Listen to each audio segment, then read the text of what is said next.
Oke, halo semuanya. Perkenalkan, nama saya Adriana Pilaswarja dengan NRP 50172510049 dari Departemen Teknik Fisika ITS. Jadi pada kesempatan kali ini saya akan membahas materi chapter 16 tentang sungai dan banjir. Nah, materi ini tuh meliputi ini sistem bumi, siklus hidrologi air mengalir, daerah aliran, sungai pola drainase, faktor-faktor yang mengaruhi erosi dan endapan sungai, erosi sungai, transportasi sedimen oleh sungai, pengendapan sungai, banjir, perkembangan lembah sungai, dan teras sungai. Oke.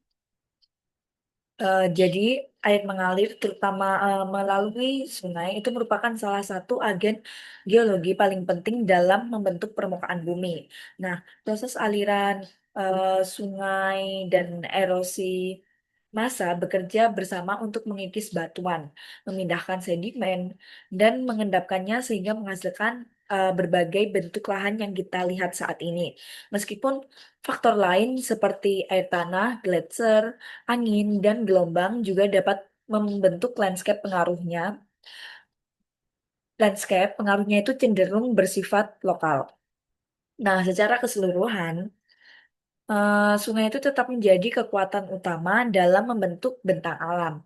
Nah, pada bab ini, itu tuh dibahas hubungan aliran air dengan sistem bumi lainnya, mekanisme sungai dalam mengikis dan mengangkut sedimen, serta berbagai bentuk lahan yang tercipta, seperti lembah, dataran, banjir, delta, dan kipas aluvial atau fans aluvial. Selain itu, materi ini itu juga menjelaskan penyebab dan dampak banjir serta upaya-upaya pengendaliannya sehingga memberikan gambaran lengkap tentang peran sungai dalam membentuk dan mempengaruhi lingkungan kita. Oke, ini kita masuk ke sistem bumi daur hidrologi. Jadi, siklus hidrologi itu merupakan proses yang menggambarkan bagaimana air itu berpindah secara terus-menerus di antara laut, atmosfer, dan daratan sekaligus menunjukkan hubungan saling mempengaruhi antara hidrosfer, biosfer, dan atmosfer. Nah, energi matahari itu memicu penguapan dari permukaan laut, tanah, serta tumbuhan. Ketika uap air ini tuh naik dan mengalami pendinginan, uap tersebut tuh berubah menjadi awan melalui proses kondensasi dan akhirnya jatuh kembali ke permukaan sebagai hujan atau salju. Sebagian besar air hujan itu tersebut langsung kembali ke atmosfer melalui penguapan dan transpirasi. Sedangkan sebagian lainnya itu tersimpan sebagai es di wilayah bersalju atau gletser. Ini bisa dilihat gambar 16.1, di mana gambar ini tuh menggambarkan siklus hidrologi melalui serangkaian panah yang menunjukkan arah perpindahan air di bumi. Nah, panah yang bergerak ke atas dari permukaan laut itu eh, mohon maaf, panah yang bergerak ke atas dari permukaan laut, danau, sungai, serta tanah itu menunjukkan proses evaporasi, yaitu penguapan air akibat pemanasan oleh radiasi matahari. Lalu panah ke atas dari vegetasi ini menggambarkan uap air dari jaringan tumbuhan. Nah, kedua proses ini tuh disebut dengan evapotranspirasi. Lalu panah horizontal dan melengkung di atmosfer ini itu menunjukkan perpindahan uap air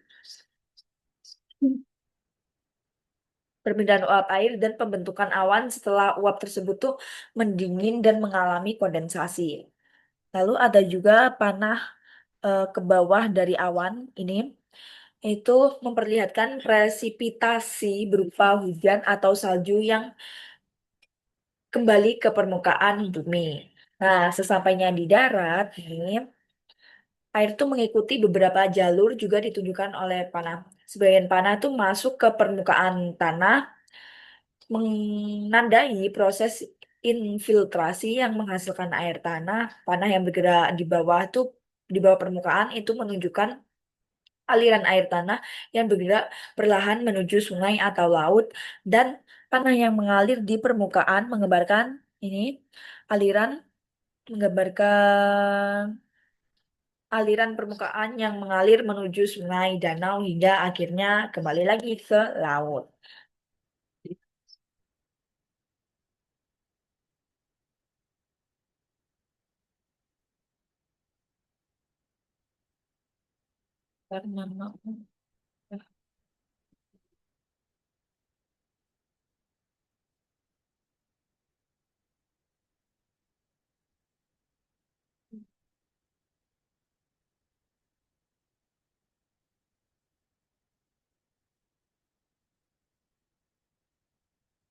Karena ini panah yang menuju gletser atau hamparan salju itu menunjukkan penyimpanan air dalam bentuk es di daerah dingin. Nah, seluruh panah pada gambar tersebut itu menegaskan bahwa air itu terus bergerak melalui berbagai jalur, mengalami penguapan, kondensasi, presipitasi, infiltrasi, aliran permukaan, aliran bawah tanah, dan akhirnya kembali lagi ke laut. Sehingga siklus hidrologi ini berlangsung terus-menerus. Gravitasi. Proporsi air yang mengikuti masing-masing jalur tuh dapat berbeda-beda. Misalnya hanya sekitar 15-20% presipitasi yang biasanya menjadi aliran permukaan, namun dapat meningkat drastis ketika tanah jenuh akibat hujan deras yang berkepanjangan. Oke, setelah presipitasi itu mencapai permukaan, sebagian besar air itu akan meresap ke dalam tanah, sementara sisanya itu mengalir di permukaan sebagai aliran menuju sungai, danau, hingga laut.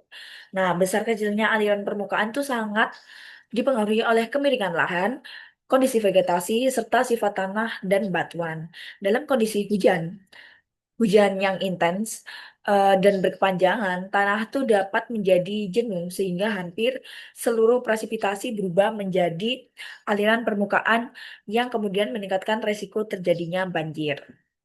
Oke, selanjutnya kita masuk ke air yang mengalir. Ini. Nah, sungai itu kan merupakan aliran yang bergerak mengikuti kemiringan permukaan akibat pengaruh gravitasi ya. Nah, dalam geologi, istilah sungai itu tidak dibatasi oleh ukuran sehingga aliran kecil hingga sungai besar tetap dikategorikan sebagai sungai. Nah, gambar 16.2, mana gambarnya? Ini yang A itu memperlihatkan profil longitudinal sungai yang memperlihatkan bagaimana aliran itu dimulai dari daerah pegunungan yang curam, kemudian bergerak menuju dataran rendah sampai mencapai laut. Nah, bagian sumber itu disebut hulu, sedangkan tempat bertemunya aliran dengan laut, danau, atau sungai itu disebut muara. Nah, penampang sungai juga berubah dari hulu ke hilir. Di daerah pegunungan, lembah berbentuk V yang sempit terbentuk akibat pengikisan batuan keras seperti terlihat pada gambar 16B. 16.2b ini. Nah, sementara itu bagian mendekati muara sungai mengalir di lembah yang lebih lebar dan memiliki dataran banjir yang luas sebagaimana ini ditunjukkan pada gambar 16.2c. Nih, nih Kak.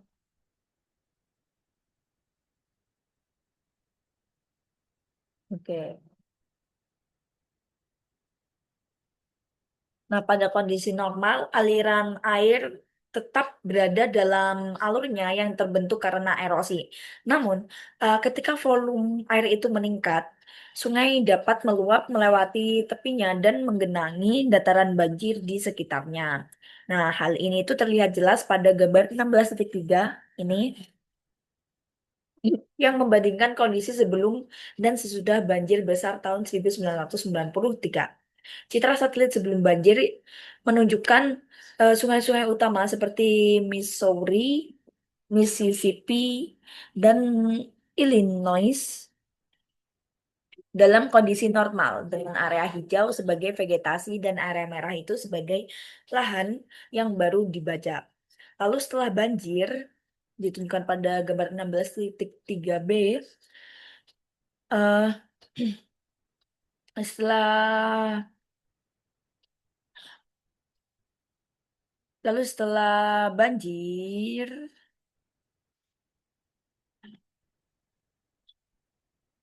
terlihat bagaimana air itu meluap dan menyebar ke dataran banjir yang luas.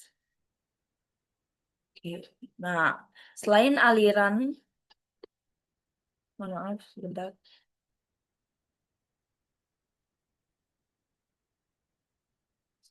Nah, eh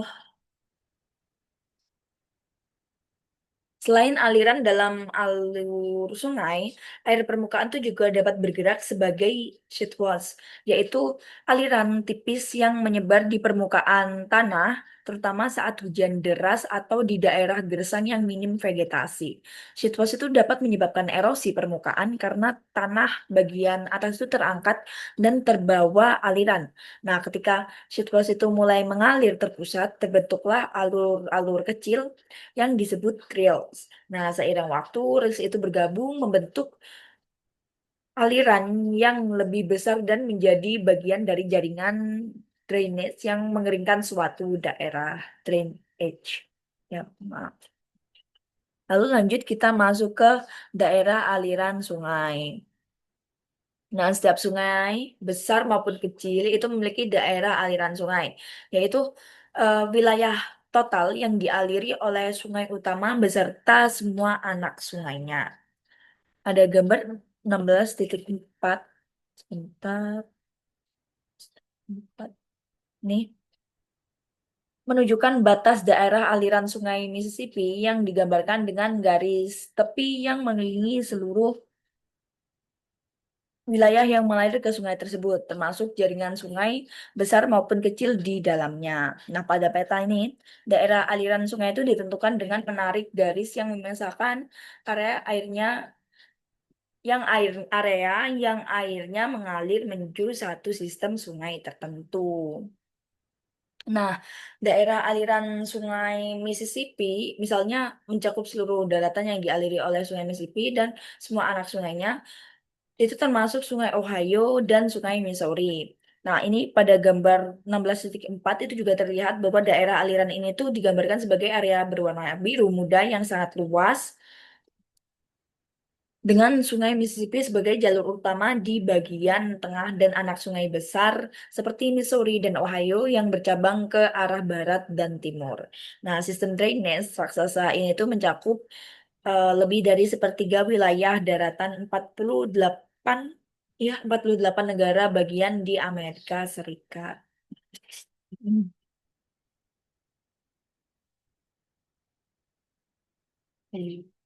Ya,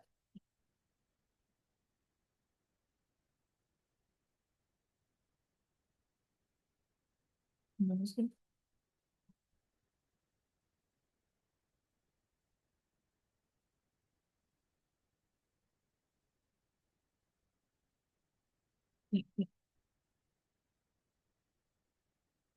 Nah, sebuah punggung atau deretan tanah yang tinggi, ini benar.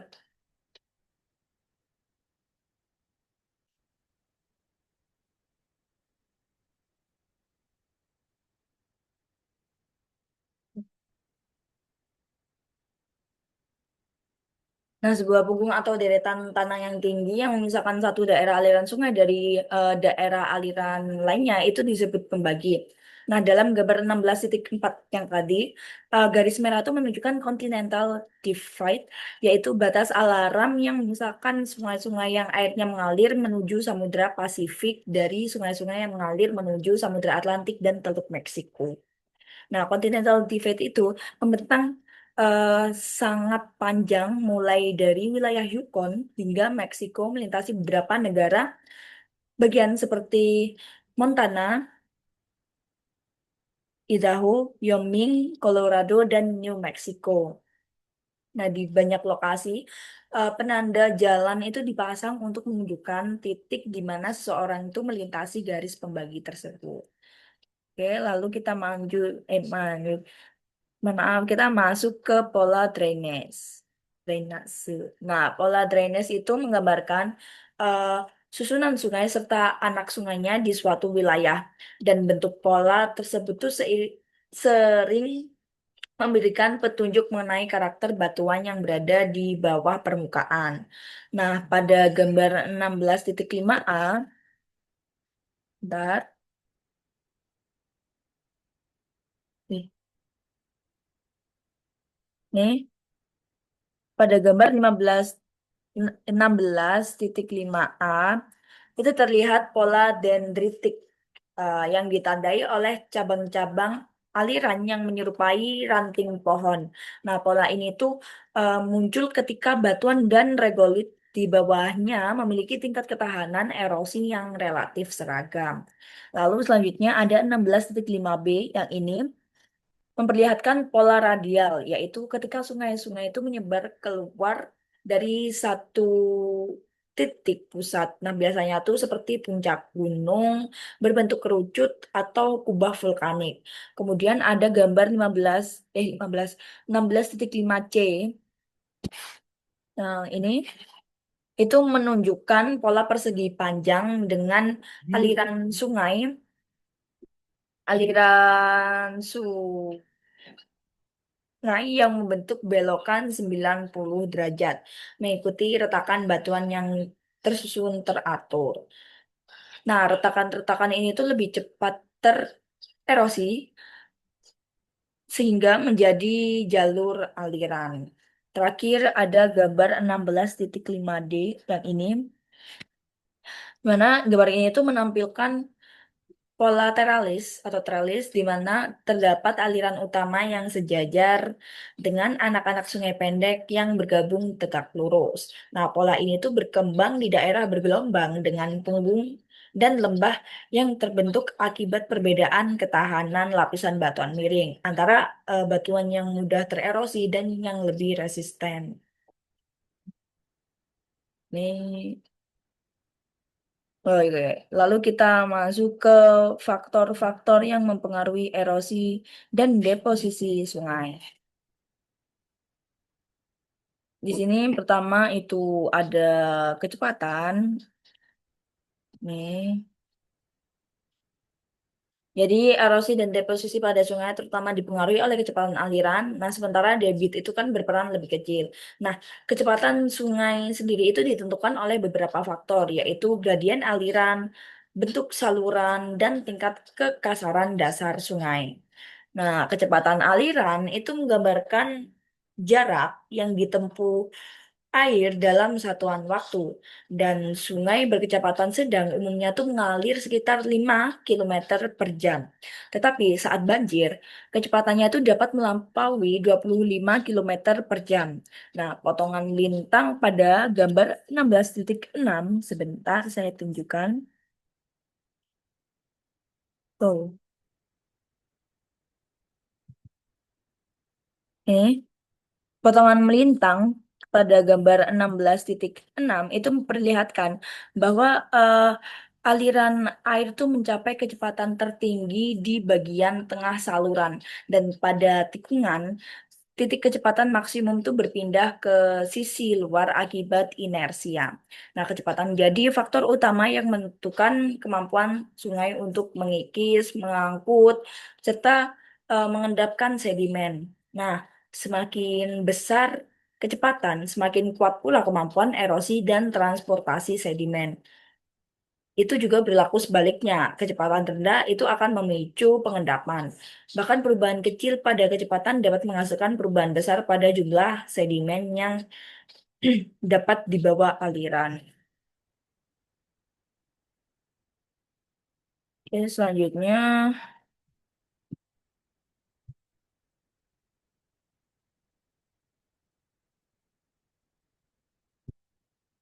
oh ini membahas gambar 16.7. Sebentar. Oh ini. Nah, di gambar 16.7 sendiri itu mengilustrasikan hubungan antara ukuran butiran sedimen, kecepatan, aliran, dan proses erosi serta pengendapan. Kurva bagian atas menunjukkan kecepatan minimum yang diperlukan untuk mengikis butiran yang diam, sedangkan kurva bagian bawah itu menunjukkan eh, batas kecepatan di mana sedimen yang sedang bergerak itu akhirnya terendapkan. Nah, pada rentang antara dua kurva tersebut, sedimen dapat diangkut oleh aliran. Nah, dari diagram itu tampak bahwa mengikis sedimen itu membutuhkan kecepatan lebih besar dibanding mempertahankannya tetap bergerak. Nah, titik A itu menggambarkan pasir halus yang awalnya diam di dasar sungai. Dan seiring meningkatnya kecepatan akibat banjir, itu yang ditunjukkan panah merah, sedimen itu mulai tererosi. Saat kecepatan menurun kembali, sedimen masih terangkut hingga kecepatan turun melintasi kurva bawah. Setelah itu sedimen mengendap sepenuhnya. Nah, diagram ini itu juga menunjukkan bahwa partikel kasar membutuhkan kecepatan lebih besar untuk tergerus dan terangkut. Menariknya, butir sangat halus seperti lanau dan lempung itu justru lebih sulit tererosi dibanding pasir karena gaya kohesi antar partikelnya. Tetapi setelah tererosi, partikel tersebut tuh sangat mudah terbawa aliran dan baru terendapkan ketika aliran tuh hampir berhenti. Oke, kita lanjut ke gradien.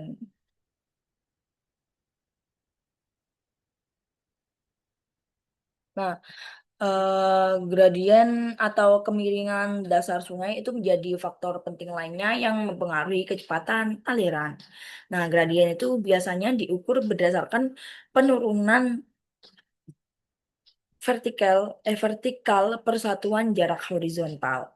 Nah, misalnya dalam kaki per mil atau meter per kilometer, sungai pegunungan itu bisa memiliki gradien sangat curam mencapai 50 sampai 200 kaki per mil. Sedangkan sungai besar seperti Mississippi bagian bawah memiliki gradien sangat landai, kurang dari 0,5 kaki per mil. Nah, secara umum gradien itu semakin berkurang ke arah hilir dengan jeram sering menandai bagian sungai yang mengalami peningkatan gradien lokal. Lalu kita lanjut ke bentuk saluran dan kekasaran. Nah, selain gradien, bentuk saluran dan tingkat kekasaran dasar sungai itu juga mempengaruhi kecepatan aliran. Gesekan air terhadap dinding dan dasar saluran memperlambat air sehingga saluran yang lebar dan dangkal cenderung lambat dibanding saluran sempit dengan luas penampang yang sama. Kita bisa lihat pada gambar 16.8. Sebentar saya tunjukkan gambarnya. Ini 16.8 di alur A dan B itu memiliki luas penampang yang sama, tetapi alur B itu mengalir lebih lambat daripada A karena alur yang lebar dan dangkal di B memiliki permukaan yang lebih luas bagi air yang mengalir untuk menimbulkan gesekan. Nah, ketika sungai mengalir melalui batuan yang keras dan sulit tererosi, salurannya tuh relatif sempit dan alirannya menjadi lebih cepat. Nah, sebaliknya di atas batuan lunak yang mudah terkikis, saluran tuh dapat melebar hingga sehingga kecepatan menurun dan sedimen dapat diendapkan. Nah, lebar saluran itu juga bisa dipengaruhi oleh faktor luar seperti longsor yang mempersempit alur dan meningkatkan kecepatan aliran atau struktur batuan seperti jembatan yang dapat memicu erosi jika menimbulkan penyempitan alur. Nah, kekasaran dasar sungai itu turut mempengaruhi kecepatan karena dasar yang halus memungkinkan aliran itu cepat, sementara dasar yang kasar yang dipenuhi batuan besar itu menghasilkan gesekan lebih tinggi sehingga memperlambat aliran. Nih, lalu lanjut kita masuk ke debit. Jadi debit yaitu volume air yang memiliki suatu titik persatuan waktu, dihitung dari lebar, kedalaman, dan kecepatan aliran. Nah, debit ini tuh biasanya diukur dalam satuan kaki kubik per detik atau meter kubik per detik. Nah, di wilayah beriklim lembab, debit ini meningkatkan ke arah hilir karena tambahan air dari tanah dan dari anak-anak sungai. Oke, bisa dilihat gambar 16.9 ini. Gambar ini tuh menjelaskan eh bagaimana lebar alur sungai itu dapat berubah tergantung pada jenis batuan dan hambatan fisik di dalam saluran. Nah, pada batuan yang lunak, alur sungai itu mudah melebar karena erosi lateral terjadi dengan cepat, dan ketika kecepatan aliran menurun, sedimen itu dapat mengendap di area tersebut. Longsor itu dapat menyempitkan alur sungai secara tiba-tiba, meningkatkan kecepatan aliran karena ruang aliran menyempit, dan material longsor pada akhirnya akan tergerus kembali oleh aliran yang lebih kuat. Nah, hambatan buatan seperti tiang jembatan itu juga mempercepat aliran di sekitarnya, memicu erosi lokal pada pondasi struktur tersebut. Nah, gambar ini tuh menegaskan ke pentingnya interaksi antara geologi, hambatan fisik, dan dinamika sungai.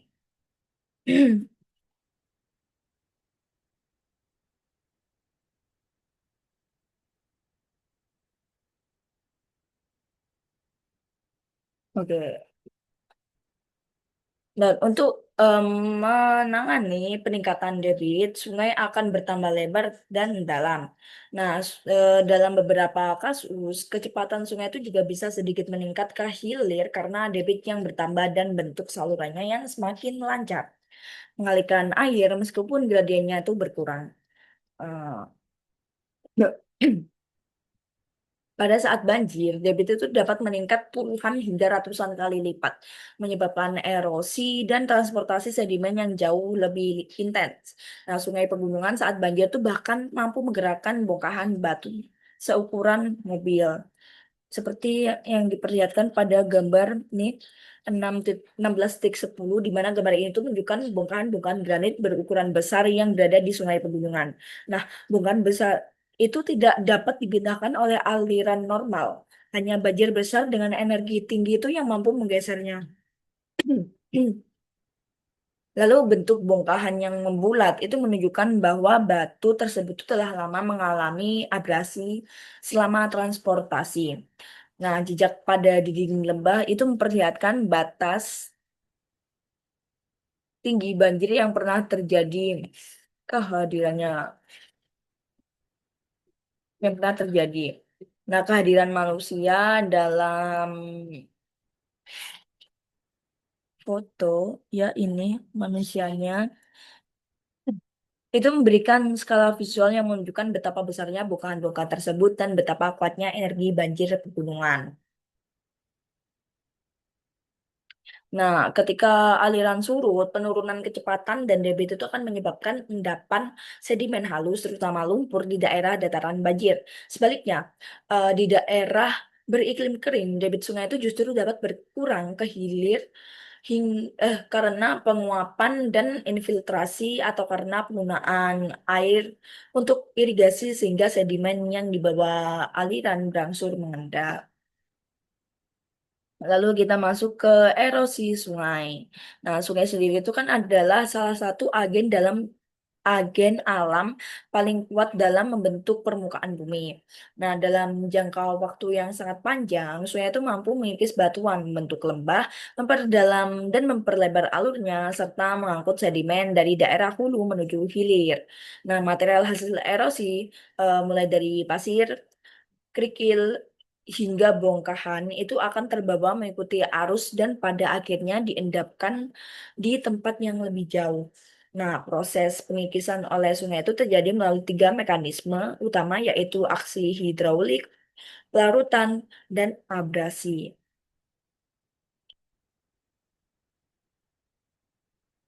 Oke, pertama kita akan membahas tentang aksi hidraulik. Nah, aksi hidraulik sendiri itu adalah kekuatan air yang bergerak untuk mengangkat, menggulingkan, dan memindahkan batu dan sedimen.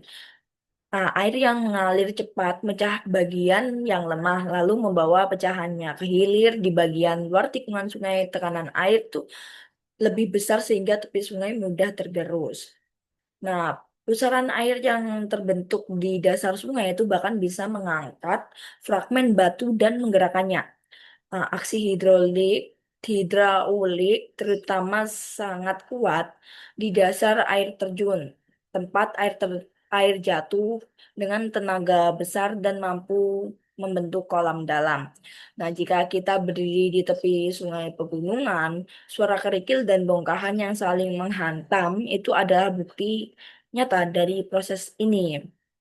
Nah, ini bisa kita lihat di gambar 16.11. Ini di mana gambar ini tuh menampilkan aksi hidraulik, yaitu proses ketika aliran air mampu melonggarkan, menggulingkan, dan mengangkat partikel sedimen tanpa perlu adanya benturan antar butir.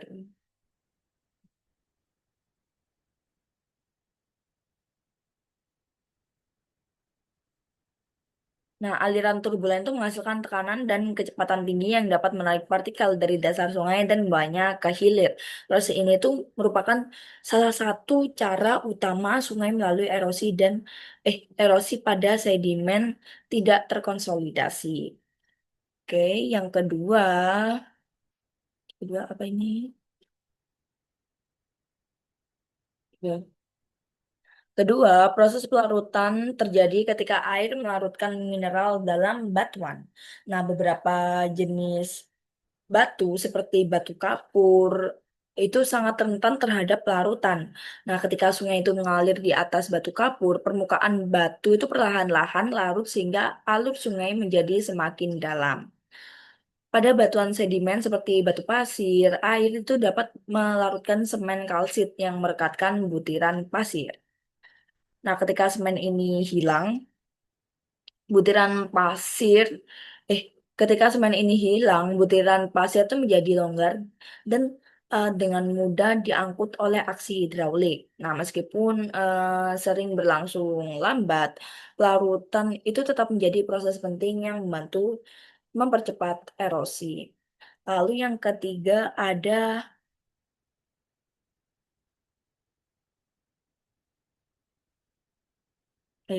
keluar.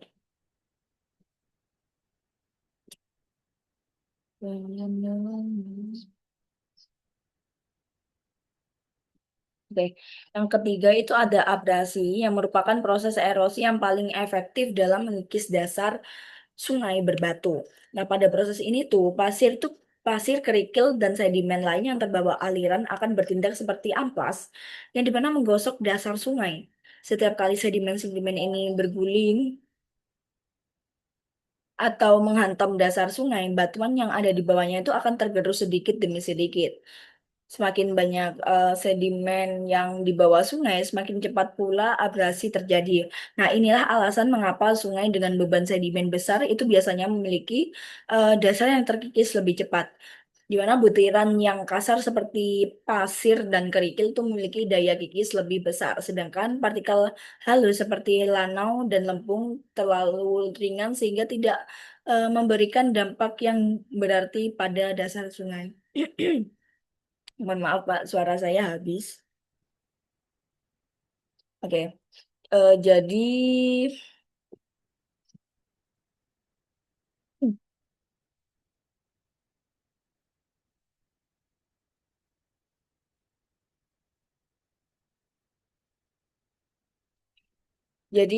secara keseluruhan ketiga proses ini yang dimana itu aksi hidrolik, pelarutan dan abrasi itu bekerja sama untuk membentuk lembah sungai yang kita lihat hari ini. Lalu, oke, ini di sini juga ada gambar 16.12. Nah, gambar ini tuh memperlihatkan lubang-lubang erosi atau potholes pada dasar sungai McDonald. Nah, lubang ini tuh terbentuk ketika kerikil atau bongkahan kecil tuh terperangkap di satu titik aliran dan kemudian diputar oleh pusaran air secara terus-menerus.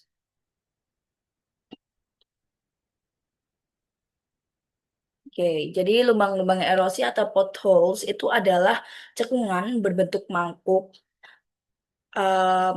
yang terbentuk pada batuan keras di dasar sungai akibat proses abrasi. Nah, cekungan ini tuh terbentuk ketika air sungai itu berputar kuat, terutama saat musim banjir ketika debit air itu sangat tinggi. Nah, aliran yang berputar tersebut tuh menggerakkan pasir dan kerikil secara terus-menerus sehingga mengikis permukaan batuan keras di titik tertentu dan menghasilkan lubang yang halus dan membulat. Nah, lubang-lubang ini tuh biasanya berkembang di area batuan yang sedikit lebih lemah dibandingkan bagian lainnya, sehingga lebih mudah terkikis. Nah, walaupun tidak terlalu umum, tidak terlalu umum, lubang-lubang ini tuh dapat terlihat jelas ketika air sungai surut. Nah, seringkali lubang tersebut berisi pasir atau kerikil kecil yang sudah membulat dengan sangat indah tentunya akibat proses abrasi jangka panjang. Oke, lanjut kita ke pengangkutan sedimen oleh sungai. Jadi, muatan sedimen yang dibawa oleh sungai itu dapat dikelompokkan menjadi tiga jenis utama, yaitu muatan dasar, muatan tersuspensi, dan muatan terlarut. Dari ketiganya, sebagian besar sedimen yang diangkut sungai itu sebenarnya berada dalam bentuk sedimen tersuspensi dan sedimen terlarut, karena keduanya itu dapat terbawa jauh mengikuti aliran. Nah, muatan dasar sendiri itu adalah sedimen berukuran besar atau berat yang bergerak di sepanjang dasar sungai. Nah, sedimen yang termasuk muatan dasar itu biasanya berupa pasir, kasar, dan kerikil. Nah, partikel-partikel ini tuh bergerak melalui dua cara, yaitu traksi, yang dimana traksi sendiri itu adalah bergulir atau bergeser di dasar sungai dan saltasi, yaitu gerakan melompat-lompat secara berulang akibat dorongan arus. Nah, kedua mekanisme ini itu terjadi terutama ketika aliran itu cukup kuat untuk menggerakkan butiran besar yang tidak dapat tersuspensi dalam air. Ini ada gambar 16.13, di mana gambar ini tuh menampilkan tiga jenis muatan sedimen yang dibawa sungai. Ada muatan dasar atau bed load, ini bed load, berupa pasir dan kerikil, eh berupa ya berupa pasir dan kerikil bergerak melalui mekanisme traksi dan saltasi. Lalu juga ada muatan tersuspensi atau suspend load itu berupa sedimen halus seperti lanau dan lempung yang mengambang dalam kolom air karena turbulensi. Sedangkan muatan terlarut atau dissolved load itu berupa ayen-ayen yang larut dalam air sehingga tidak tampak secara visual. Nah, kombinasi ketiga jenis muatan ini itu menentukan kapasitas transportasi sungai dan warna air yang kita lihat.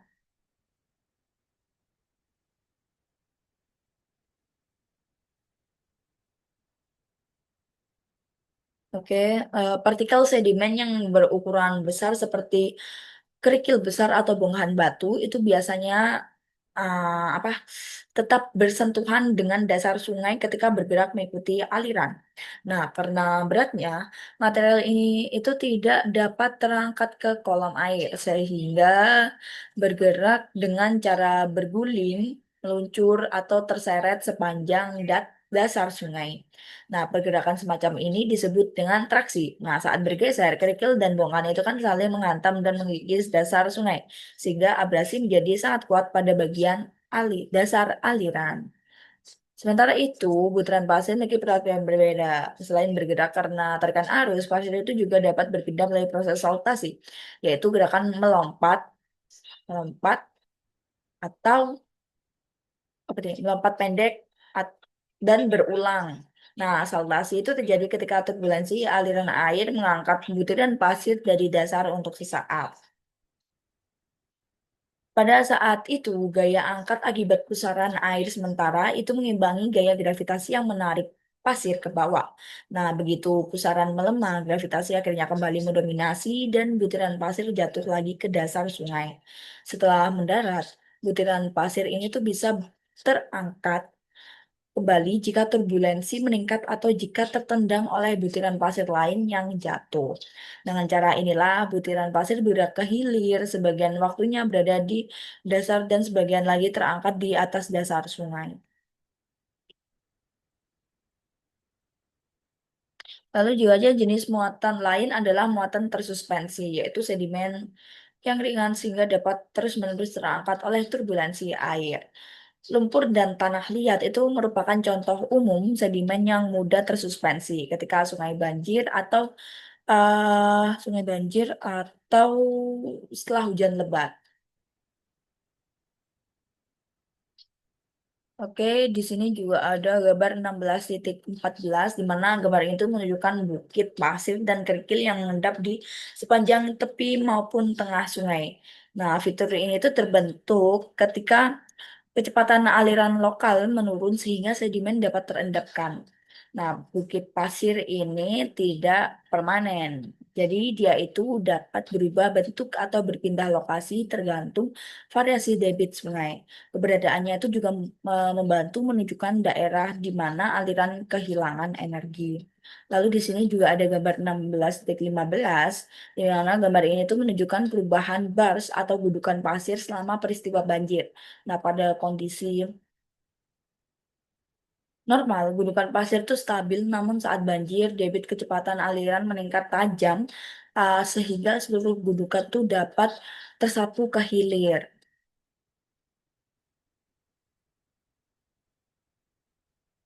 Baik, baik, baik, baik. Tunggu. Baik.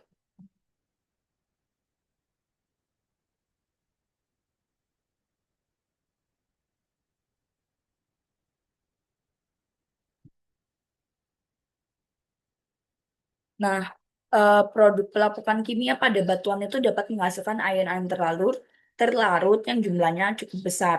Dan inilah yang disebut dengan muatan terlarut dalam sungai. Hampir semua sungai itu membawa berbagai jenis ion seperti bikarbonat, kalium, natrium, klorida, dan sulfat. Nah, ion-ion ini tuh tidak terlihat di dalam air, sehingga meskipun air tampak sangat jernih, sebenarnya sungai itu tetap membawa muatan terlarut yang besar.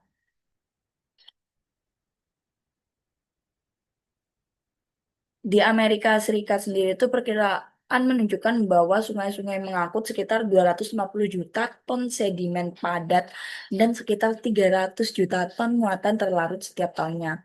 Nah, untuk membayangkan besarnya jumlah tersebut, 250 juta ton itu setara dengan beban panjangnya 8 kali jarak dari Boston ke Los Angeles jika diangkut dalam gerbong. Nah, angka ini itu menunjukkan betapa besar peran sungai sebagai agen pengangkut material dari daratan menuju lautan. Next, kita masuk ke endapan sungai. Nah, sedimen yang dibawa oleh sungai itu tidak selalu langsung sampai ke hilir, tetapi sering tertahan sementara di sepanjang aliran, terutama sedimen beban dasar. Nah, material itu bergerak ke hilir secara tidak teratur melalui siklus berulang antara erosi dan pengendapan. Nah, proses tersebut membentuk gundukan sedimen di tengah sungai serta endapan pada dataran banjir. Nah, di bagian hilir, sedimen akhirnya dapat terendapkan secara permanen dan membentuk delta atau kipas aluvial atau vent aluvial. Ini kita pertama bahas tentang bars. Bars sendiri itu adalah gundukan sedimen berupa pasir dan kerikil yang mengendap di tengah atau di tepi sungai. Fitur ini itu terbentuk ketika debit atau kecepatan aliran itu menurun sehingga sungai itu tidak lagi mampu membawa seluruh sedimennya. Nah, saat banjir, aliran yang sangat kuat itu dapat mengangkut sedimen dari ukuran paling halus hingga bongkahan besar. Ketika banjir mulai surut dan aliran melemah, batu-batu besar jatuh ke dasar lalu diikuti oleh kerikil dan pasir yang mengisi ruang di antara bongkahan tersebut dan membentuk gundukan sedimen. Oke. Pada banjir berikutnya itu sebagian besar sebagian bentar. Pada banjir berikutnya itu sebagian bars itu bisa tererosi dan terbawa ke hilir. Namun setelah banjir melambat, gundukan baru itu sering terbentuk di lokasi yang hampir sama. Nah, karena perubahan ini, pemancing dan pengemudi perahu itu harus menyesuaikan eh, kembali pengetahuan mereka tentang posisi bar setelah banjir. Bahkan penambang emas kadang menemukan endapan emas baru di daerah yang sebelumnya sudah ditambang. Karena banjir itu bisa memindahkan sedimen segar ke hilir. Nah, perubahan bar secara drastis itu pernah terjadi pada Sungai Colorado setelah banjir terkontrol di hilir bendungan Glen Canyon.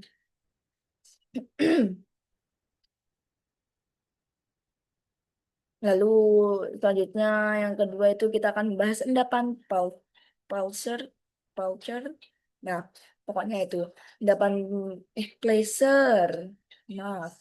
Nah, endapan Placer itu terbentuk di sungai ketika air secara alami mengumpulkan dan memusatkan sedimen-sedimen berat. Nah, konsentrasi ini itu terjadi pada bagian sungai yang memiliki kecepatan aliran cukup kuat untuk untuk membawa material ringan. Nah, tetapi tidak mampu menggerakkan sedimen berat. Nah, lokasi umum terbentuknya endapan placer adalah pada gundukan di sisi dalam tikungan sungai di kolam terjun tepat di bawah air terjun, serta pada cekungan di dasar sungai. Sedimen berat yang terkumpul ini itu dapat berupa debu atau butiran emas, platinum asli, berlian, batu permata, serta mineral berat seperti oksida titanium dan timah yang tergerus. Ini bisa kita lihat pada gambar 16.16 di mana gambar ini itu menampilkan lokasi potensial terbentuknya endapan placer yaitu endapan mineral berat seperti emas.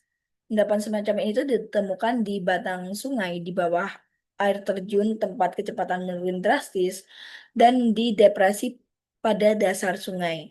Mineral berat terakumulasi karena memiliki massa jenis lebih besar daripada sedimen lain sehingga cenderung mengendap lebih awal. Nah, titik-titik hitam ini itu menunjukkan lokasi mineral yang berharga. Oke, masuk ke aliran sungai bercabang. Di sini ada gambar 16.17. Nah, gambar ini itu menjelaskan pembentukan sungai bercabang atau braided river. Ketika sebuah gundukan pasir itu terbentuk di tengah aliran, aliran itu terpecah dan melebar di sekitarnya. Nah, bila sedimen itu berlebih, aliran itu terbelah menjadi banyak cabang kecil yang membuat sungai itu sangat lebar dan tidak stabil. Nah, foto dari Taman Nasional Denali itu menunjukkan contoh nyata sungai Branded yang membawa sedimen kasar dari pencairan gletser dan menghasilkan pola aliran yang berkelok-kelok seperti cabang. Ini. Nah, penumpukan sedimen di tengah aliran atau bertengah aliran dapat memaksa air mengalir ke samping. Nah, aliran yang dialihkan ini menghantam tepi sungai dengan lebih kuat sehingga mengikis dinding sungai dan membuat alur semakin lebar. Nah, jika sungai itu membawa sedimen dalam jumlah besar, banyak bar itu dapat terbentuk sekaligus menghasilkan pola berulang antara pengendapan dan erosi. Nah, lama-kelamaan sungai akhirnya bisa memenuhi alurnya dengan sedimen sehingga aliran utama terpecah menjadi banyak saluran kecil yang berkelok di antara gunduk. menghubungkan gundukan tersebut. Nah, pola seperti itu dikenal sebagai sungai bercabang atau braided river yang umumnya memiliki alur lebar dan dangkal.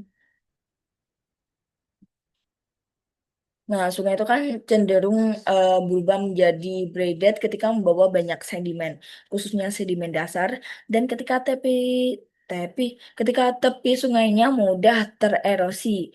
Nah, pola ini tuh sering ditemukan di daerah gurun, di mana aliran kehilangan air akibat penguapan dan meresap ke dalam tanah. Nah, sungai yang berasal dari lelehan gletser itu juga sering menunjukkan pola bercabang karena debit air lelehan yang relatif kecil harus mengangkut sedimen dalam jumlah besar dan ukuran yang bervariasi. Oke, selanjutnya kita masuk ke Sungai Berliku dan Bantaran Titik. Nah, sungai yang membawa banyak sedimen halus seperti lumpur dan tanah liat itu biasanya memiliki alur yang sempit dan dalam. Nah, aliran seperti ini tuh mudah membentuk lekukan-lekukan besar yang melengkung tajam yang dikenal sebagai meander. Meander, oke. Pada aliran sungai yang panjang, ukuran sedimen umumnya itu semakin halus ke hilir. Karena itu, pola meander paling sering berkembang di bagian hilir sungai, tempat sedimen halus mendominasi dan aliran lebih tenang. Ini gambar 16-18. Gambar ini tuh menunjukkan meander, yaitu lokan-lokan sungai yang terbentuk ini meander, ketika aliran di bagian luar tikungan bergerak lebih cepat sehingga mengikis tebing luar, sementara bagian dalam itu mengalami pengendapan. Nah, meander itu adalah hasil dari proses erosi dan sedimentasi yang saling melengkapi dalam jangka panjang. Nah, eh, kita tadi kan telah melihat pada gambar 16.6 ya, bahwa kecepatan sungai itu lebih tinggi di bagian luar lengkungan daripada di bagian dalam. Nah, kecepatan tinggi itu dapat mengikis tepi sungai di bagian luar lengkungan. Nah, seringkali dengan cepat seperti gambar 16.19. Ini, di mana gambar ini tuh menunjukkan erosi di tikungan luar sungai Newaukum, ya. Dalam selang waktu dari Januari hingga Maret, terlihat bahwa tebing luar itu terus terkikis hingga alur sungai bergeser menyamping. Nah, perubahan cepat ini menunjukkan betapa dinamisnya proses erosi lateral, terutama selama periode debit tinggi. Oke.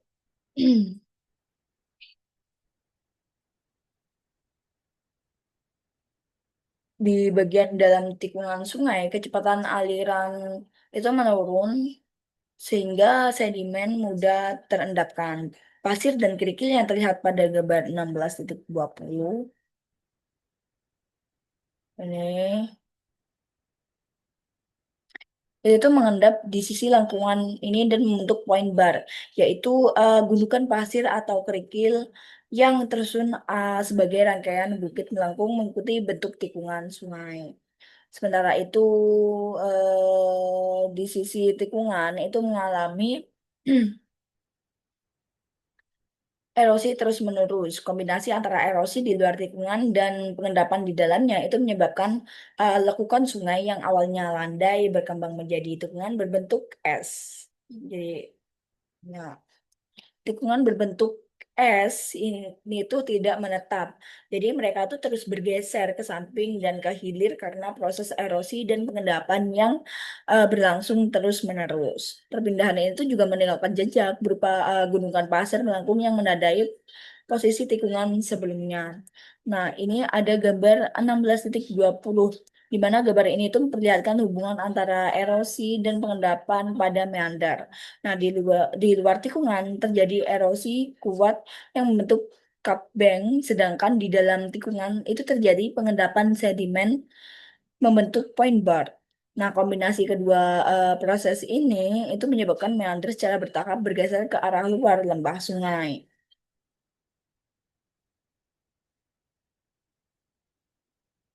Nah, pada Waktu tertentu, terutama saat banjir, sungai itu dapat membuat jalur baru yang lebih lurus dengan memotong bagian leher meander yang sempit. Nah, proses ini disebut dengan meander cut off.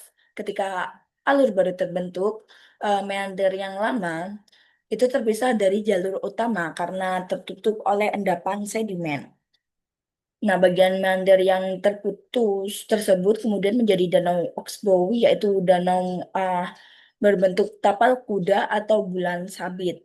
Seiring berjalannya waktu, danau Oxbow itu akhirnya dapat perlahan-lahan terisi oleh sedimen dan tumbuhan hingga akhirnya mengering dan berubah menjadi rawa.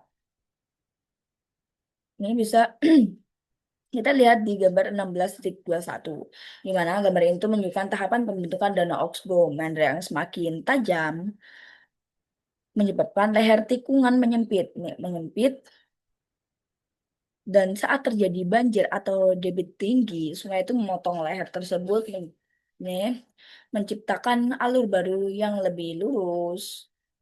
Bekas alur yang terpotong akan terisi oleh sedimen sehingga terbentuk danau tapal kuda, ini Oxbow Lake. Lalu di sini juga ada gambar 16,22 di mana foto itu menunjukkan danau Oxbow di lapangan sebagai sisa dari eh, saluran lama yang telah terputus. Jadi danau ini tuh mempertahankan bentuk melengkung menyerupai meandra asli menjadi bukit visual pergeseran alur sungai melalui pemotongan meander. Oke. Next kita ke dataran banjir. Jadi dataran banjir sendiri itu adalah hamparan tanah luas di kedua sisi alur sungai yang terbentuk dari proses pengendapan sedimen ketika eh ke sebenarnya ketika sungai meluap, air banjir itu menyebar ke dataran ini sambil membawa lumpur dan tanah liat halus. Setelah air surut, sedimen halus tersebut tertinggal sebagai lapisan horizontal di permukaan dataran banjir.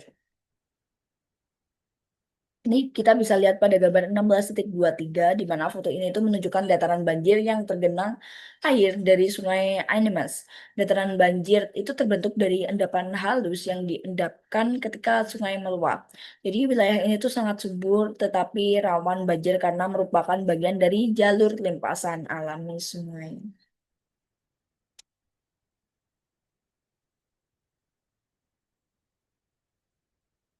Nah, pada beberapa sungai, dataran banjir itu hampir seluruhnya tersusun atas lapisan halus yang terputus-putus oleh endapan kasar bekas saluran lama. Jadi pada sungai lain, dataran banjir itu dibentuk oleh meandri yang terus bergeser meninggalkan endapan pasir di bagian dalam tikungan. Nah, pola ini itu menghasilkan urutan sedimen yang menghalus ke atas, di mana lapisan kasar itu tertutup oleh pasir berbutir sedang, lalu oleh endapan halus dari banjir. Nah, saat banjir meluas ke daratan, kecepatan air itu turun drastis karena gesekan dengan permukaan tanah yang datar. Nah, penurunan kecepatan ini itu membuat sungai itu mengendapkan sedimen terbanyak di dekat alur utama, sedangkan sedimen halus terbawa lebih jauh. Nah, akumulasi sedimen itu berulang kali selama banjir dapat membentuk tanggul alami, yaitu gundukan rendah di tepi sungai yang menipis ke arah dataran belakang. Di dekat alur sungai, endapannya itu lebih kasar, sementara tanah liat yang lebih halus itu mengendap di daerah yang lebih jauh, sering disebut dengan backswam. Backswam. Oke. Ini ada gambar 16,24, di mana gambar ini itu menunjukkan struktur endapan dataran banjir. Nah, lapisan horizontal yang halus eh, itu merupakan endapan yang terbentuk selama banjir besar. Lalu ada lensa endapan kasar yang menunjukkan bekas saluran lama yang tertinggal. Urutan sedimen yang semakin halus ke atas menandakan migrasi meander dan siklus endapan berulang. Lalu lanjut ke gambar 16,25 di mana gambar ini tuh memperlihatkan pembentukan tanggul alami selama banjir.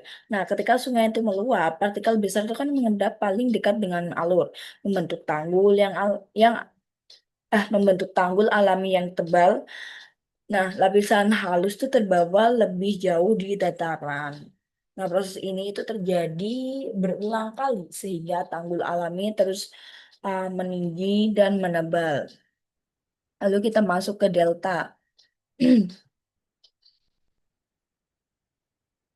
Oke. Banyak sungai itu bermuara ke laut atau danau besar ya. Dan ketika aliran sungai itu memasuki perairan tenang, kecepatannya itu menurun sehingga sedimen itu mulai mengendap dan membentuk delta. Nah, pada permukaan delta, aliran sungai itu bercabang menjadi banyak saluran kecil yang disebut distributary yang yang menyebarkan air dan sedimen ke seluruh permukaan delta. Nah, endapan di ujung distributary itu sering menghalangi aliran air sehingga posisi saluran-saluran tersebut dapat berubah secara berkala. Lalu bentuk suatu delta itu ditentukan oleh keseimbangan antara jumlah sedimen yang dibawa sungai dan kekuatan gelombang maupun pasang surut yang mengolah endapan tersebut. Nah, delta Sungai Nil misalnya itu berbentuk segitiga lebar dan merupakan delta yang didominasi gelombang dan ditandai oleh adanya pulau-pulau penghalang di bagian tepinya. Nah, di daerah pasang surutnya kuat, delta itu cenderung membentuk barbar pasang surut yang sejajar dengan arah arus seperti pada delta James Brahmaputra. Nah, sebaliknya, delta yang terbentuk oleh volume sedimen sungai yang sangat besar seperti delta Mississippi itu menghasilkan bentuk memanjang menyerupai jari-jari yang disebut delta kaki burung. Nah, bentuk ini itu mencerminkan dominasi proses sedimentasi sungai sehingga dikenal sebagai delta yang didominasi sungai. Ini ada gambar 16,26 di mana ini tuh menunjukkan delta Sungai Tongariro yang terbentuk akibat sedimentasi di muara sungai. Lalu juga ada gambar 16,27. Ini tuh memperlihatkan struktur internal delta kecil termasuk top set, first set, dan bottom bottom set beds. Nah, lapisan-lapisan ini tuh menunjukkan gimana sih sedimen itu diendapkan dari arah darat ke laut. Lalu ada gambar 16,28. Nah, gambar ini tuh membandingkan tiga tipe delta berdasarkan proses yang dominan. Ada delta Nil, itu menunjukkan dominasi gelombang sehingga bentuknya itu teratur dan ramping. Ada delta James Brahmaputra, itu dipengaruhi oleh arus pasang surut yang kuat sehingga banyak endapan pasir. Ada juga delta Mississippi, yaitu didominasi oleh aliran sungai dan menghasilkan bentuk seperti jari-jari yang memanjang ke laut.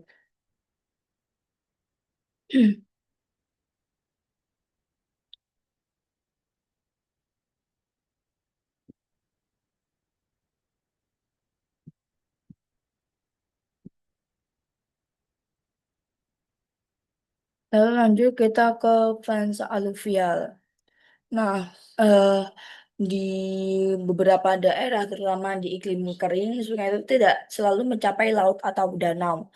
Sebaliknya, mereka tuh membentuk fans aluvial, yaitu tumpukan sedimen besar berbentuk kipas atau kerucut yang terbentuk ketika aliran sungai keluar dari lembah pegunungan sempit dan memasuki dataran yang lebih luas. Nah, penurunan kecepatan aliran pada titik ini itu membuat sedimen langsung diendapkan. Nah, Van Alluvial itu sangat umum di gurun Amerika Serikat, sebagian barat daya maupun wilayah kering lainnya. Tapi sebenarnya juga dapat terbentuk di lingkungan yang tidak sepenuhnya kering sih. Nah, bentuk kipas gas ini itu terbentuk secara bertahap karena aliran sungai terus berpindah-pindah di permukaan vent sambil mengendapkan sedimen proses pola percabangan. Sedimen dalam pola bercabang.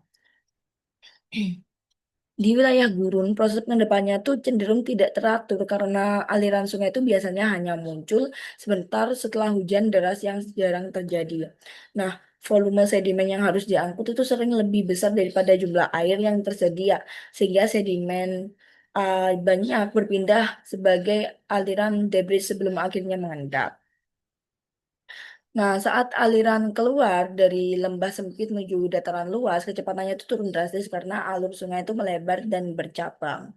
Ini ada gambar 16,29 yang A, ini menunjukkan fan aluvial di mulut lembah gurun dan terbentuk ketika aliran sedimen menyebar dari lembah sempit ke dataran luas. Lalu juga ada yang 16,29 B, di mana gambar ini itu menunjukkan fan aluvial besar di Death Valley yang terbentuk dari aliran banjir sesaat yang membawa sedimen kasar keluar dari lembah.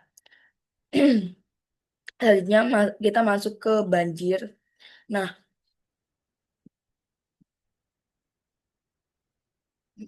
banyak kota besar di dunia itu berdiri di tepi sungai, seperti Pittsburgh, St. Louis, dan Florence. Nah, kota-kota ini itu berdiri di tepi sungai karena sungai itu menyediakan jalur transportasi, tanah subur untuk pertanian, dan lokasi yang strategis untuk pemukiman serta industri. Namun, kedekatan ini tuh juga membuat kota-kota ini tuh rentan terhadap banjir.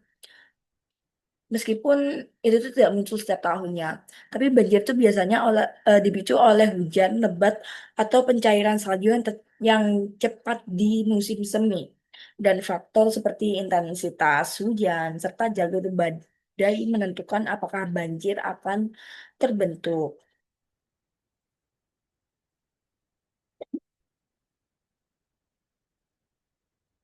Hmm. Nah, skala banjir itu sering dijelaskan dengan interval kemunculan. Misal, banjir 100 tahun. Yang berarti banjir sebesar itu tuh secara statistik memiliki peluang 1% untuk terjadi dalam 1 tahun tertentu. Nah, ini bukan berarti banjir tersebut tuh hanya terjadi sekali dalam 100 tahun ya. Jadi dua banjir 100 tahun bahkan bisa terjadi berurutan atau pada tahun yang sama.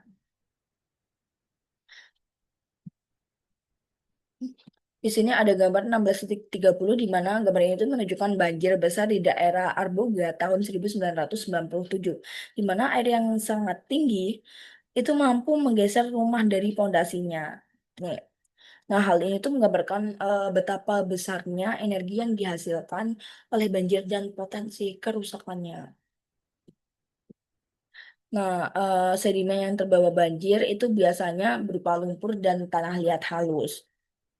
Di daerah pertanian, lapisan lumpur baru yang mengendap di dataran banjir itu justru dapat menjadi keuntungan karena membawa tanah subur seperti hulu yang memperkaya lahan.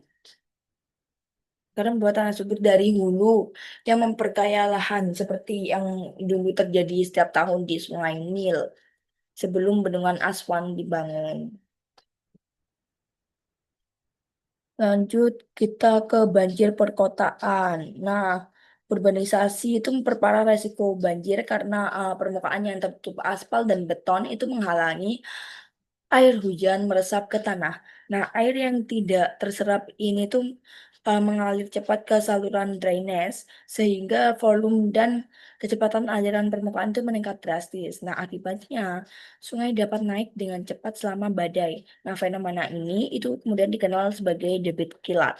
Nah, meskipun sistem drainase kota biasanya biasanya itu dirancang untuk mengatasi badai 100 tahun. Hujan ekstrim dengan intensitas tinggi dalam waktu singkat itu dapat dengan mudah melebihi kapasitasnya dan menyebabkan banjir lokal.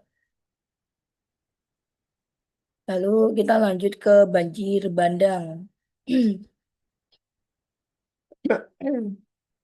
Jadi banjir bandang sendiri itu adalah banjir besar yang datang sangat cepat dan surut dalam waktu singkat.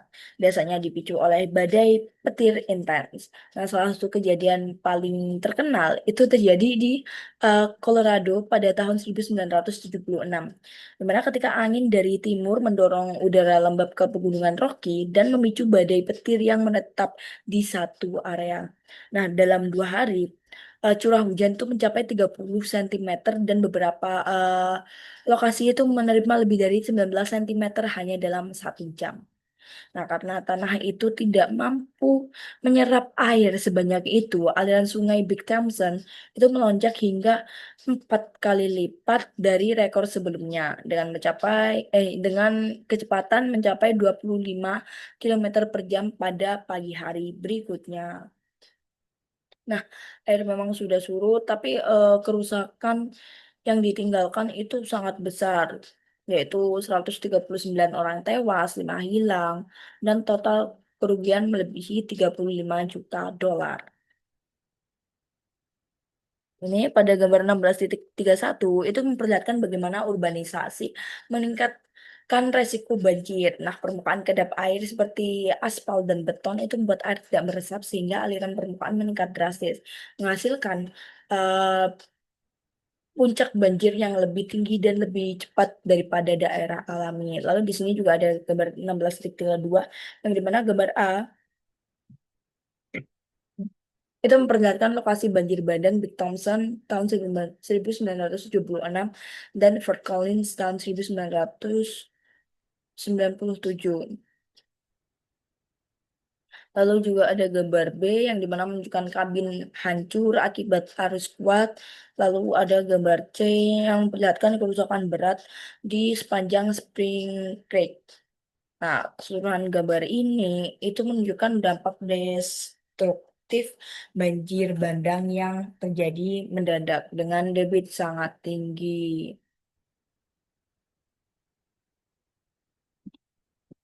Oke, lanjut.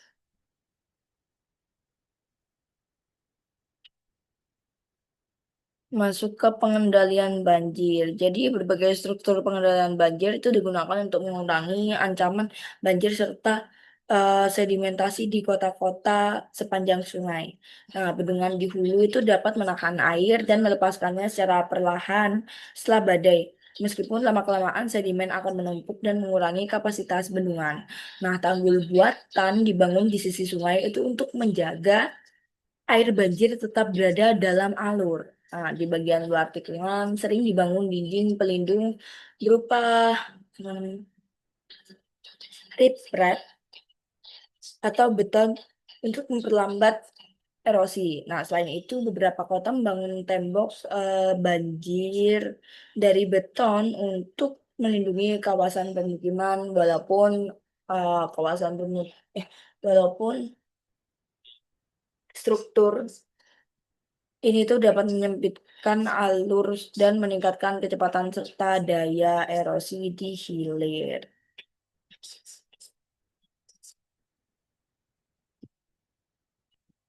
Oke.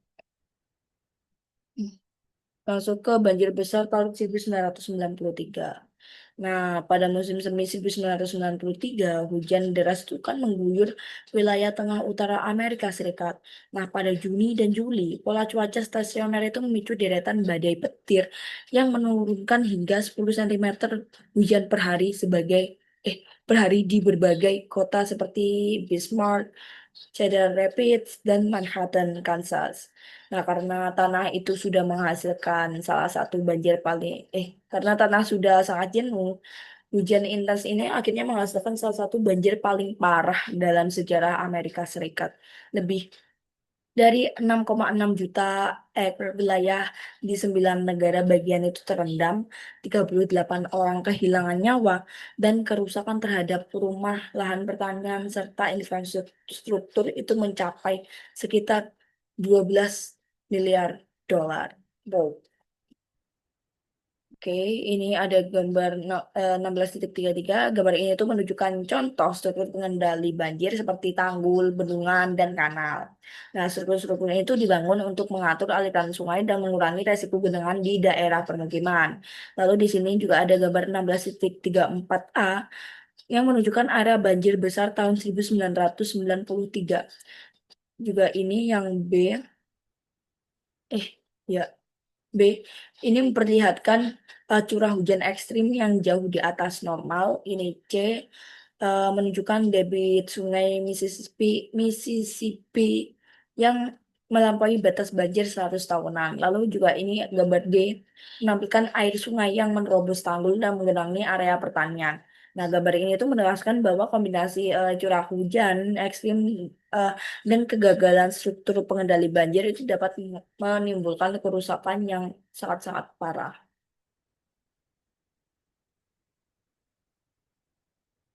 Oke, ada gambar 16,35 ini.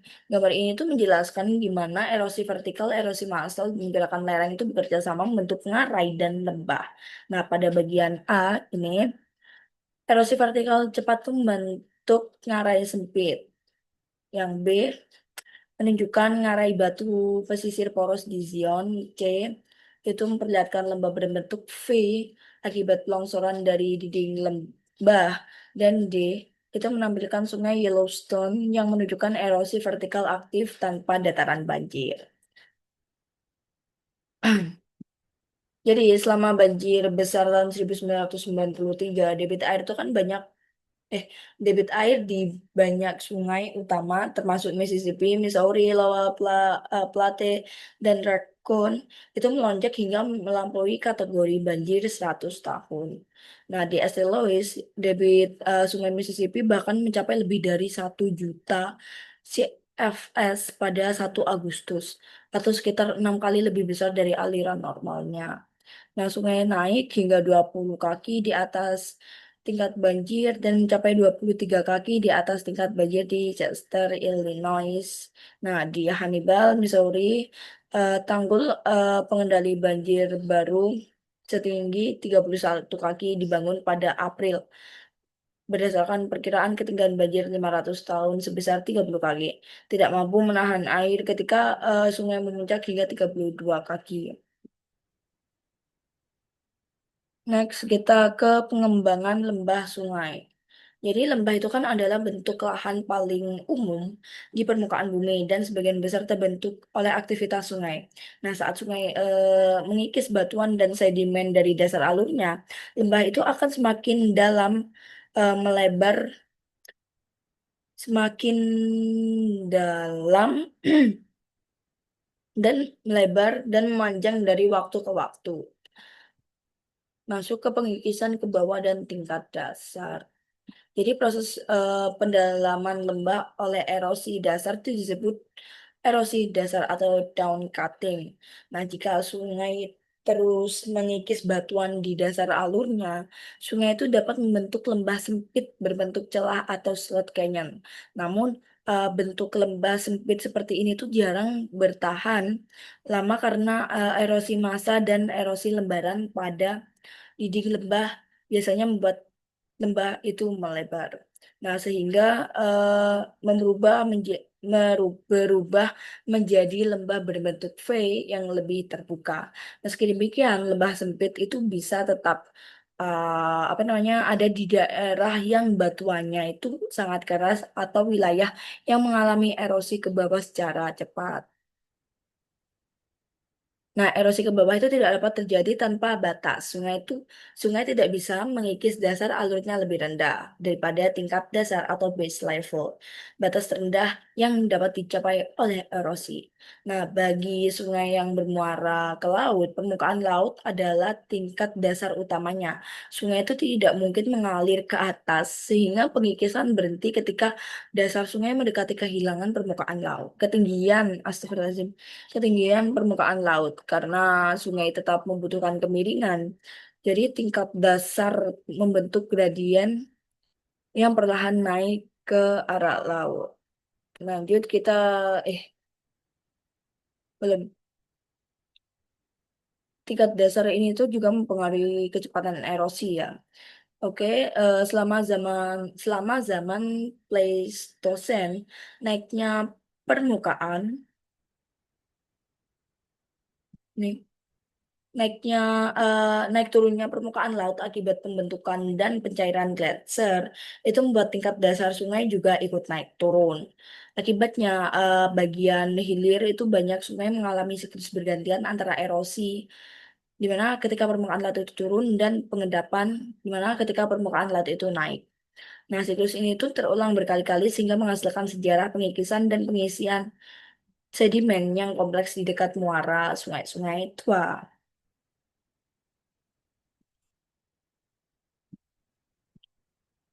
Ini ada gambar 16,36, di mana gambar ini itu memperlihatkan konsep tingkat dasar atau base level, yaitu batas terendah yang dapat dicapai sungai dalam melakukan erosi. Dan perubahan base level ini itu akan mempengaruhi apakah sungai itu mengerosi ke bawah atau justru mengendapkan sedimen. Lalu juga ada gambar 16,37, di mana gambar ini itu membandingkan sungai yang tidak tergradasi dengan sungai yang tergradasi. Sungai yang tidak tergradasi itu memperlihatkan banyak air terjun dan jeram, menandakan ketidakseimbangan. Sebaliknya, sungai tergradasi itu memiliki profil halus, melengkung akibat keseimbangan antara erosi dan sedimentasi. Nah, yang gradasi tergradasi ini akan dibahas pada konsep sungai bergradasi. Oke, kita masuk ke konsep itu. Jadi, ketika sungai mulai mengikis daratan, profil longitudinalnya itu biasanya masih tidak teratur. Nah, ditandai dengan jeram dan air terjun di sepanjang aliran. Sungai seperti ini itu disebut sungai tidak bergradasi karena sebagian besar energi erosinya digunakan untuk mengikis ke bawah guna meratakan ketidakteraturan gradien tersebut. Nah, seiring waktu, sungai itu berusaha meratakan profilnya hingga membentuk kurva cekung cekung ke atas yang lebih halus.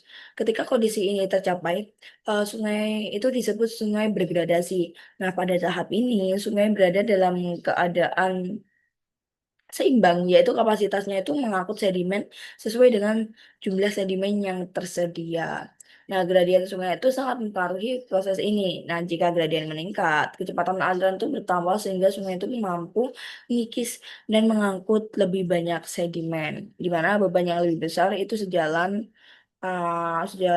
dengan kapasitas transport yang meningkat. Sebaliknya, perubahan pada beban sedimen itu juga dapat mempengaruhi juga dapat mempengaruhi gradien sungai.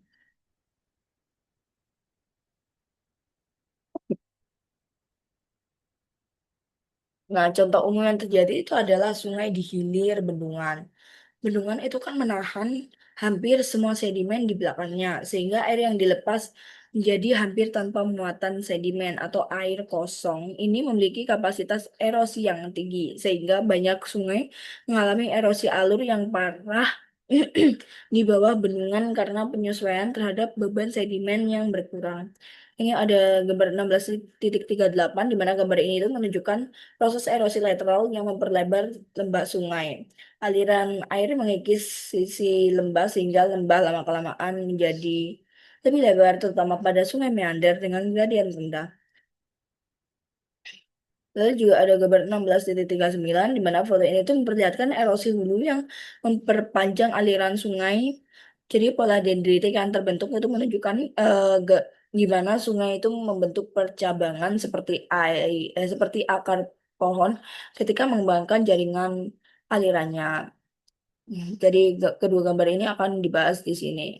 Masuk ke erosi lateral. Jadi eh, selain mengikis ke bawah, sungai itu bergradasi juga memperlebar lembahnya melalui erosi lateral. Jadi erosi ini itu terjadi ketika sungai itu berbelok dari eh, satu sisi ke sisi lain, mengikis dasar tebing dan dinding lembah. Saluran sungai itu biasanya tetap memiliki lebar yang hampir sama saat bergerak di atas dataran banjir. Tetapi lembah di sekitarnya makin melebar karena dinding-dinding lembah itu terus tergerus terutama di sisi luar meander yang menerima hantaman paling kuat. Ya, selain erosi langsung oleh air, dinding lembah itu juga mundur akibat longsoran massa yang dipicu oleh terkikisnya dasar tebing. Jadi ketika lembah melebar, dataran banjir yang menyertainya pun ikut bertambah luas. Lanjut ke erosi ke hulu, di mana sungai itu tidak hanya memperpanjang dirinya dengan membangun delta atau kipas aluvial di bagian hilir. Jadi sungai itu juga dapat bertambah panjang melalui erosi ke hulu. Nah, proses ini itu terjadi ketika lembah sungai perlahan merambat ke arah sumbernya melalui perkembangan parit, erosi permukaan, dan longsoran massa. Nah, erosi hulu itu sangat sulit dihentikan. Jadi ketika parit-parit erosi mulai memakan lahan pertanian, Petani itu biasanya harus mengalihkan aliran permukaan dan menutup kepala parit dengan vegetasi atau material lain untuk menghentikan atau memperlambat kehilangan tanah. Lanjut, kita masuk ke sebab terakhir, yaitu teras sungai. Oke, jadi teras sungai sendiri itu adalah permukaan berundak yang berada di atas sungai dan dataran banjirnya. Nah, teras itu dapat terbentuk sebagai undakan yang terpotong pada batuan dasar atau dari sedimen dataran banjir yang kemudian itu tererosi. Nah, prosesnya itu biasanya terjadi dalam dua tahap. Awalnya, pertama, sungai itu mengendapkan lapisan tebal sedimen dataran banjir, kemudian kondisi ini berubah, jadi sungai berhenti mengendapkan dan mulai mengikis kembali alurnya. Ketika sungai mengikis dataran banjir, banjir lamanya, bagian tertentu tetap itu bertahan sebagai undakan yang kita sebut dengan teras. Oke, jadi ada banyak alasan mengapa sungai berubah dari fase deposit menjadi fase erosi. Yang pertama, pengangkatan regional itu dapat menaikkan posisi sungai sehingga gradien itu menjadi lebih curam, aliran lebih cepat, dan sungai itu mulai mengikis kembali. Lalu yang kedua, ada perubahan iklim. Jadi misalnya dari kering menjadi basah, itu meningkatkan debit air sehingga energi sungai itu bertambah dan erosi meningkat. Lalu yang ketiga ada penurunan tingkat dasar. Misal turunnya permukaan laut. Itu juga dapat membuat sungai menjadi sungai kembali mengikis. Lalu yang terakhir itu ada lembah yang pernah diisi endapan tebal seperti sedimen gletser dapat terkikis lagi setelah pasokan sedimen itu berkurang, menghasilkan serangkaian teras. Nah, selain itu, teras itu dapat terbentuk langsung dari erosi lantai lembah batuan dasar yang kemudian biasanya tertutup oleh lapisan tipis endapan dataran banjir. Ya, di sini ada 16 gambar 16,40 di mana ini tuh menunjukkan teras sungai di dekat Jackson Hole. Nah, teras ini tuh terbentuk ketika sungai mengerosi ke bawah dan meninggalkan bekas dataran banjir lama sebagai permukaan terangkat. Lalu di sini juga ada gambar 16,41 di mana gambar ini tuh menjelaskan proses pembentukan teras melalui tiga tahap. Yang pertama, sungai mengendapkan sedimen tebal, kemudian yang kedua, sungai melakukan erosi vertikal sehingga dataran lama menjadi teras. Lalu yang terakhir, atau yang ketiga, itu sungai kembali melakukan erosi lateral dan membentuk dataran banjir baru di bawahnya. Oh iya, ini masih ada meander terpotong. Jadi meander terpotong itu adalah meander yang mempertahankan bentuk berlikunya meskipun sungai telah mengikis ke bawah jauh di bawah posisi awalnya. Nah, akibatnya terbentuk lembah berliku yang dalam dengan tebing yang terjal, tetapi hampir dataran banjir mirip ngarai itu mengikuti pola meander. Ini terlihat pada gambar 16,24 A, eh 42 A. Nah, sebagian meander terpotong itu terbentuk karena perubahan besar pada tingkat dasar. Nah, awalnya tuh sungai itu mengalir di atas dataran banjir yang luas dan membentuk meander normal dekat tingkat dasar. Nah, ketika terjadi pengangkatan regional, permukaan daratan itu terangkat jauh di atas tingkat dasar. Sungai yang terangkat ini kemudian mulai mengikis ke bawah tetapi tetap mempertahankan pola meandernya sehingga terbentuklah meander terpotong yang dalam. Ya, seperti yang ditunjukkan pada gambar 16,42 B. Ini. Nah, hal yang sama itu dapat terjadi jika tingkat dasar turun, misalnya akibat turunnya permukaan laut, meskipun tidak ada pengangkatan daratan. Nah, namun pengangkatan itu bukan satu-satunya mekanisme pembentuk meander terpotong. Nah, dalam beberapa kasus, sungai yang mengalir di dataran tertinggi, yang rata itu dapat mengembangkan meandernya pada tahap awal sejarah erosinya. Nah, ketika sungai kemudian beralih ke fase erosi ke bawah, meander yang sudah terbentuk ini itu ikut terkikis dan menjadi terpotong. Jadi meskipun pengangkatan sangat umum sebagai penyebab meander terpotong itu juga bisa terbentuk tanpa pengangkatan sama sekali. Ini bisa kita lihat pada gambar 16,42. Nih, A itu memperlihatkan meandar erosi sungai Colorado yang terpotong dalam, lalu yang B itu menunjukkan sungai yang berkelok di dataran tinggi yang telah terpotong, lalu C itu menunjukkan bahwa pengangkatan regional membentuk sungai memotong meandernya secara vertikal sehingga membentuk lembah berkelok dalam atau increase meander. Oke, jadi sekian pemaparan materi chapter 16 dari saya. Apabila ada kurangnya, mohon maaf. Sampai jumpa. Nah, eh,